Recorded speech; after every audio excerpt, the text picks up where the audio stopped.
Bonsoir à tous. L'invité de l'entretien du jour fait partie de ces hommes et femmes qui pensent que la diaspora a un rôle à jouer dans le développement du continent. Il fait aussi partie de cette jeunesse africaine qui ose et qui entreprend. Régis Rompouet, bonsoir. Bonsoir, M. Parizeau. Merci d'avoir accepté notre invitation. Vous êtes donc analyste géopolitique, vous êtes chercheur aussi en relations internationales, consultant international et pour être tout à fait complet, vous êtes votre propre patron puisque depuis juillet 2008, vous avez créé votre cabinet conseil. Exactement. C'est ça? Ça fait 8 ans que j'ai créé, je suis fondateur de Integlo Conseil, qui est un cabinet qui s'inspire effectivement de modèles et de culture anglo-saxonne et qui a pour ambition justement d'apporter des solutions, des modes d'action en ce qui concerne les questions de communication politique, de coopération décentralisée, de géopolitique africaine et aussi en appui aux collectivités territoriales dans le domaine de la coopération décentralisée. Ma question c'est, quelle est la valeur ajoutée d'un tel cabinet? Je suis parti d'un scanner. J'ai essayé de regarder, de voir, de diagnostiquer ce qui ne marchait pas au sein des diplomaties africaines.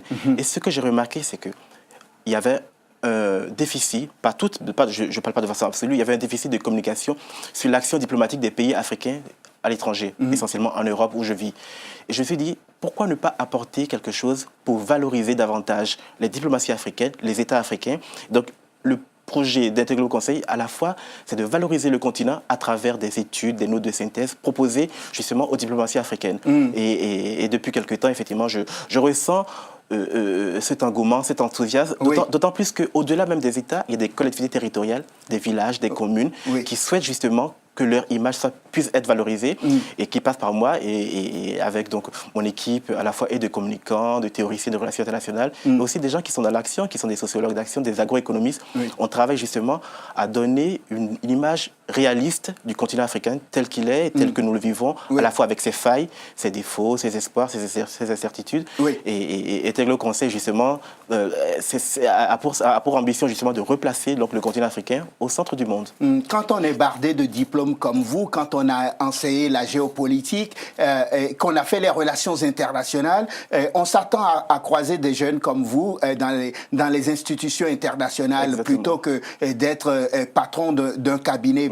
Qu'est-ce qui fait qu'à un moment donné, vous vous dites, tiens, je n'irai pas à l'ONU, je n'irai pas à l'OIF, je n'irai pas dans une diplomatie. Vous avez même été attaché parlementaire. Bien sûr. Et pourquoi vous décidez d'être votre propre patron et de créer cette entreprise? J'ai choisi effectivement la voie entrepreneuriale pour pouvoir décider par moi-même, pour être justement acteur. Vous n'aimez pas être sous les ordres? Non, bien sûr, j'ai été attaché parlementaire, donc bien sûr j'ai travaillé avec un député. J'ai aussi travaillé avec des patrons. Mais j'ai estimé que le projet qui était le mien, sur lequel qui est à la fois militant et entrepreneurial, n'avait besoin que de moi pour pouvoir mieux le diriger. Et j'ai estimé que malgré la lourdeur que peut représenter le système diplomatique international et les diplomaties justement à l'échelle du continent, que je pourrais apporter à la fois en flexibilité, en mobilité, quelque chose, un appui. Et c'est pour ça que j'estime qu'au-delà de ma génération, l'entreprise privée fait quand même quelque part partie de l'avenir quand même du monde, et en Afrique essentiellement. Vous dites que votre ambition, c'est de montrer que l'Afrique est une et plurielle à la fois. Ça veut dire quoi? Le continent africain aujourd'hui, c'est qu'en 4 États. Mais on a souvent tendance à le définir comme une uniformité. Et effectivement, c'est un continent comme l'Asie, l'Océanie, l'Europe, l'Amérique. Mais vu d'ici, par exemple, on parle très généralement des Africains. Et pour moi, je trouve que c'est réducteur. On parle pas des Européens, on parle d'un Danois, d'un Estonien. On parle quand même un peu des Européens, non? Si. Mais quand on doit définir une relation spécifique avec un pays, on ne dit pas généralement on va travailler avec l'Europe, on va travailler systématiquement. Avec un Français, avec un Italien. Mais écoutez un peu la presse française, la presse internationale, on parle avec l'Afrique. L'Afrique, c'est 54 États. Et à l'intérieur de ces 54 États, c'est aussi compliqué parce qu'il y a des positionnements qui sont différents en fonction des pays. Donc moi, j'estime que l'Afrique, elle est une. Effectivement, c'est le continent africain, 54 États. Mais à la fois, c'est 54 États qu'il faut définir et qu'il faut vraiment regarder à la loupe. C'est en ça que je dis que l'Afrique est une et plurielle. Et pour moi, bien sûr, on est béninois, on est tchadien, on est camerounais, on est africain. Mais il peut arriver justement qu'on puisse se définir à la fois par sa nationalité précise et aussi par son origine continentale. Ouais, vous dites que ce qui est important, c'est qu'il faut que les gens comprennent que certes, l'Afrique est un continent, mais à l'intérieur de l'Afrique, il y a des spécificités dont il faudra tenir compte quand on a l'ambition de travailler avec les pays sur le continent. Oui, parce que l'Afrique aujourd'hui, et ça, c'est peut-être un défaut de sociologie ou d'appréciation du continent. On ne peut pas estimer que ce qui se passe au Maroc soit similaire à ce qui se passe au Swaziland. C'est totalement différent. Et même des pays frontaliers. Quand je prends le Togo, le Bénin, bien sûr, c'est des pays qui sont frères, qui partagent même des ethnies, mais qui ont aussi des spécificités. Aujourd'hui, travailler en Afrique, c'est travailler avec 54 États. Travailler avec le Maghreb, c'est pas travailler avec l'Afrique australe. Travailler avec l'Afrique de l'Ouest, il y a aussi des différences avec l'Afrique centrale. Donc, je pense qu'il faut bien compartimenter le continent et ne pas le globaliser. Le voir dans sa globalité. Dans sa globalité. J'imagine que c'est ce que vous dites quand un investisseur vient vous voir, par exemple, ou s'adresse à votre cabinet en disant « J'ai l'intention de travailler avec l'Afrique ». Bon, allez, prenons un cas pratique pour ceux qui nous regardent, parce qu'ils doivent se dire ils bavardent depuis 2-3 minutes, mais il faut qu'on comprenne concrètement. Je suis un investisseur, je suis intéressé par un pays, je m'adresse donc à votre cabinet. Quels sont les secteurs vers lesquels naturellement, vous pourrez me diriger. Exactement. Je prends l'exemple qui est tout simple. Un promoteur qui est dans la rénovation thermique me dit « Je veux travailler à l'Afrique ». Je dis « L'Afrique, c'est très bien. L'Afrique, c'est 54 États. » Je continue de le répéter. Mais par secteur, il y a des sujets, il y a des filières qui sont intéressantes les unes après les autres. Je prends l'énergie renouvelable, par exemple. Les énergies renouvelables, ça peut être autant au Maroc, autant au Sénégal. Ça peut être aussi le Bénin, ça peut être le Lesotho. Donc, en fonction des filières, je peux orienter. Il y a certaines filières où j'imagine que l'agriculture est vraiment à droit de citer. Et puis il y a des secteurs où j'estime que c'est plutôt dans le secteur de l'éducation ou dans le secteur de la santé. Par exemple, dans tout ce qui est maintenance de matériels biomédicaux. Et là, j'estime qu'il y a des pays en Afrique de l'Ouest qui ont des besoins qui sont cruciaux. Mais quand on remonte vers le Maghreb, ça peut être par exemple le tourisme au Maroc. Si on est en Égypte, ça peut être aussi le tourisme. Mais il y a aussi quand même des thématiques sur lesquelles on peut spécifiquement situer le continent africain. Au fond, si je vous suis, je suis un investisseur, donc je viens, nous parlons avec votre cabinet, on a l'intention d'investir sur le continent. Nous ne savons pas pour l'instant, nous avons beaucoup de filiales, et nous ne savons pas pour l'instant dans quel domaine. Vous allez monitorer donc sur le continent, et ensuite nous dire, il ne serait pas intéressant pour vous d'investir par exemple dans la téléphonie mobile en Afrique du Nord. Par contre, si vous allez un peu plus en bas, il y a une forte demande. Exactement. C'est ça. Et puis moi, je tiens des carnets de bord, des carnets de comparaison. Et je le dis effectivement, dans tel pays, franchement, j'imagine, je prends le Maroc, c'est quand même un pays assez avancé. Donc, n'y allez pas, ou si vous y allez, peut-être posez vos billes autrement. Alors, par contre, si vous descendez un peu plus vers l'Afrique, je peux vous situer des pays à la fois sur les risques politiques, sur les risques institutionnels, et faire une cartographie. Et la cartographie permet justement à ce promoteur, à cet investisseur de se dire le produit que j'ai envie de valoriser, que j'ai envie de vendre en Afrique, aujourd'hui dans tel pays, il marcherait davantage. Est-ce que c'est dans l'agroalimentaire? Ça pourrait marcher parce qu'il y a une foultitude de terres arables sur le continent. Je peux justement travailler avec des agriculteurs, avec des jeunes promoteurs dans l'agroalimentaire et ça, c'est plus intéressant. Donc, la réalité, effectivement, c'est de pouvoir dénicher infiniment avec ce promoteur, les secteurs qui sont des secteurs de croissance. Et toujours en priorisant quand même l'emploi local. Oui, c'est justement en priorisant, je vous ai coupé peut-être, non? Oui, l'emploi local et aussi la viabilité, la durabilité du projet. Oui, très bien. À l'inverse, quels sont les besoins? On vient de parler donc d'un investisseur. À l'inverse, quels sont les besoins de nos pays en matière d'implantation d'entreprises? Je prends l'éducation, je prends la santé. Évidemment, quand on échange avec un investisseur, il n'y trouve pas trop son intérêt. Il trouve que l'éducation... Parce que c'est public.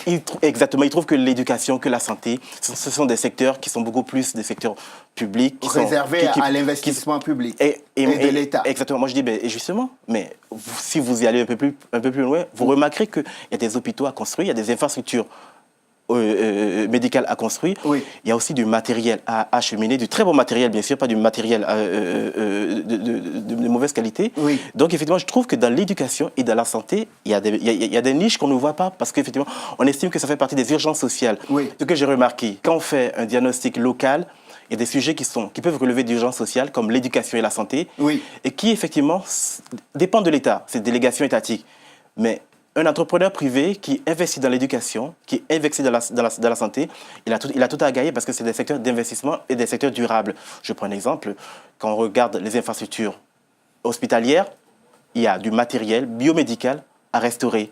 Quand on prend l'éducation, il y a des universités à ouvrir, à construire. Donc, en ça, je pense qu'un investisseur aussi a à la fois la possibilité de travailler directement avec des locaux, mais aussi de travailler sur l'avenir. C'est ce qui est intéressant en Afrique. Oui, mais est-ce que vous imaginez que nos États sont suffisamment mûrs aujourd'hui pour sous-traiter, par exemple, l'éducation et la santé? L'éducation, ce n'est pas forcément influencer les programmes pédagogiques. Oui. Ce n'est pas forcément appliquer en santé de nouveaux modes d'action médicaux. Non, c'est justement aider à apporter de façon technique et du matériel et des bibliothèques, construire justement des écoles, construire des universités et aussi venir avec de l'expertise extérieure, mais toujours en adaptant localement. On parle beaucoup d'Afrique comme terre des opportunités, vous savez ça. Oui. Depuis qu'on en parle, on a le sentiment quand même que ça ressemble beaucoup plus à des incantations. C'est vrai qu'aujourd'hui, dans pas mal de forums, même dans les journaux, on parle beaucoup de l'Afrique comme le nouvel Eldorado, le temple des opportunités. Oui. Mais moi, j'ai quand même envie de me poser une question. Opportunité pour qui, surtout? Est-ce que c'est une opportunité pour les Africains? Je veux croire effectivement que ceux qui investissent aujourd'hui en Afrique ne font pas rapatrier après les devises, je dirais, à Hong Kong, à Pékin, à Londres ou à Paris. Oui. Je souhaite effectivement que les devises puissent profiter justement à la fois prioritairement aux pays africains. Et là, c'est quand même une politique des pays africains, des dirigeants africains. Toutes les fois qu'une entreprise, qu'un investisseur vient en Afrique, qu'une multinationale veut implanter un projet en Afrique, il faut vraiment réfléchir à ce qu'il y ait un impact local, un impact social. Parce que parler de l'Afrique comme le nouvel Eldorado, c'est très intéressant, c'est même peut-être flatteur pour les Africains, mais est-ce qu'ils en profitent? Ce que je crains, c'est qu'à la longue, qu'il y ait non seulement à la fois des oubliés de la croissance économique africaine, mais simplement des bannis de la croissance africaine. Et qu'il y ait juste des gens qui viennent en Afrique faire du business comme un jackpot, viennent prendre leur blé, comme pour parler communément, prendre leur blé et repartir et rapatrier les fonds. J'estime qu'aujourd'hui, le continent doit à la fois, de façon spécifique, travailler sur des garde-fous pour que tous ceux qui viennent investir, c'est très intéressant parce que le continent est attractif, puissent de façon durable s'impliquer sur le devenir et le développement du continent. Beaucoup d'économistes voient la mauvaise gouvernance comme le principal frein à l'émergence du continent. Vous qui allez souvent régulièrement en mission sur le continent et qui avez affaire aux gens sur le terrain, est-ce que vous avez d'abord le même sentiment? Et si oui, comment pouvons-nous nous en sortir? Effectivement, tout est volonté politique. Mais avant d'être volonté politique aussi, parce que j'estime que nous avons chacun de nous notre part, à la fois notre responsabilité et voire notre culpabilité et sur la façon dont l'économie est dirigée aujourd'hui en Afrique. J'estime aussi que ce qui est plus important, c'est que le citoyen aujourd'hui, au-delà du principe que quelqu'un qui vient, qui investit, puisse lui permettre d'aller de l'avant, il doit aussi gérer. Il doit aussi prendre en charge. La corruption, elle est endémique en Afrique. Ça, on peut rien y faire. Il faut juste travailler à la faire reculer. Et ça commence par nous tous. Il faut quand même qu'il y ait une éducation citoyenne. Il faut qu'il y ait des mobilisations des citoyens pour comprendre que la corruption, au départ, elle peut rapporter immédiatement, mais sur la durée, tout le monde est perdant. Et souvent, ceux qui sont perdants, ce sont les corrompus. Les corrupteurs, eux, ça les intéresse de venir faire un one-shot, comme on dit, et de repartir. Donc moi, je pense que ce qui est intéressant, c'est à la fois et la volonté politique et une mobilisation citoyenne. Tout au long de notre entretien, j'ai eu le sentiment qu'avec vous, tout est possible pour le continent. La question, c'est à quel prix? Bien sûr, la croissance, le développement, c'est comme la guerre. Il y aura toujours des victimes. Il y aura des gens qui vont tomber, des gens qui vont en souffrir. Et puis, on peut estimer que c'est peut-être à l'échelle de 10, 15, 20 ans que les résultats seront probants. Mais il faut le faire, et je pense qu'il y a une part de sacrifice. C'est pas un sacrifice en termes mortifères, mais il faut accepter de travailler, de faire des sacrifices, de se dire que ce que j'entreprends aujourd'hui n'aura pas forcément d'impact là tout de suite, mais c'est sur la durée. Et c'est ça le continent. Si on parle du continent de l'avenir, moi j'estime que l'Afrique n'est pas non seulement le continent de l'avenir, il est le continent du présent. Donc il faut travailler de façon active, proactive, et espérer que très rapidement, les fruits puissent retomber. Et donc moi, j'exhorte tous les Africains, qu'ils soient de la diaspora ou du continent, et tous ceux qui sont amoureux du continent, à y regarder de plus près et se dire que c'est dans l'union, c'est en travaillant ensemble, chacun avec sa grille d'intérêt, parce qu'on ne peut pas estimer que le travail sera fait de façon philanthropique. Il faut vraiment accepter qu'il y a ceux qui viennent faire de l'argent, qui viennent faire du business, et ceux qui ont un aspect, qui ont un côté militant. Moi, je suis d'origine africaine, je suis béninois, donc je travaille à la fois et pour le continent, et pour le Bénin, et aussi pour moi-même. Régis Rouquet, merci. Je vous en prie. Fondateur et directeur exécutif d'Interglobe Conseil, un cabinet spécialisé en communication politique, expertise géopolitique et coopération internationale. Exactement. Merci infiniment d'être venu nous dire comment il était possible de servir l'Afrique autrement. Exactement. Merci à vous de nous avoir suivis. Je vous souhaite de passer une excellente suite de programmes, évidemment sur Télésud. On se retrouve demain pour un nouveau numéro de l'entretien du jour. D'ici là, portez-vous bien. À demain.